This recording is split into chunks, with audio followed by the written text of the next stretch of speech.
गुरुवार को जम्मू कश्मीर के श्रीनगर की रैली में प्रधानमंत्री नरेंद्र मोदी अपने चिरपरिचित अंदाज में दिखे।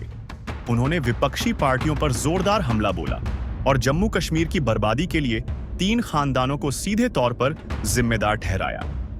प्रधानमंत्री ने कहा कि इन 3 खानदानों ने जम्मू कश्मीर को सिर्फ डर और अराजकता ही दी है, लेकिन अब लोग इनके शिकंजे में रहने वाले नहीं हैं।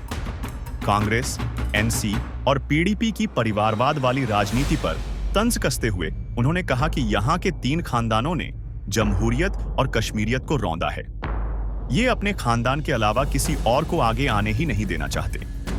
पीएम मोदी ने कहा कि आज वादी में जो नौजवान 30 साल के हैं, उनमें से कई पढ़ाई लिखाई से महरूम रह गए। ऐसा इसलिए हुआ क्योंकि कांग्रेस, एनसी और पीडीपी के 3 खानदान फेल हुए हैं।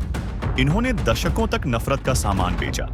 प्रधानमंत्री ने रैली में कश्मीरी पंडितों का भी जिक्र किया।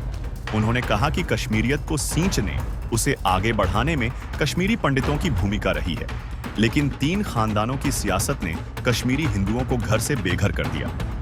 अपने भाषण में पहले चरण के मतदान को लेकर भी पीएम मोदी ने खुशी का इजहार किया। उन्होंने कहा कि कई सालों बाद जम्मू कश्मीर के लोगों ने बिना डर के मतदान किया है। प्रधानमंत्री ने कहा कि ये हम सब के लिए गर्व की बात है। चुनावी सभा के अपने संबोधन में प्रधानमंत्री नरेंद्र मोदी ने कहा कि जम्मू कश्मीर का तेजी से विकास हम सबका मकसद है। तेज तरक्की का जज्बा और बुलंद करने के पैगाम के साथ मैं आपके बीच में आया हूं। गौरतलब है कि बुधवार को 7 जिलों में हुए पहले चरण में करीब 61% मतदान हुआ, जो पिछले कई चुनावों के मुकाबले काफी ज्यादा है। कई सीटों पर बम्पर वोटिंग देखने को मिली। मौजूदा चुनाव में कांग्रेस, नेशनल कॉन्फ्रेंस मिलकर चुनाव लड़ रहे हैं, वहीं पीडीपी ने अकेले ही मैदान में उतरने का फैसला किया है। माना जा रहा है कि इस चुनाव में निर्दलीय उम्मीदवारों की भूमिका भी काफी अहम होगी।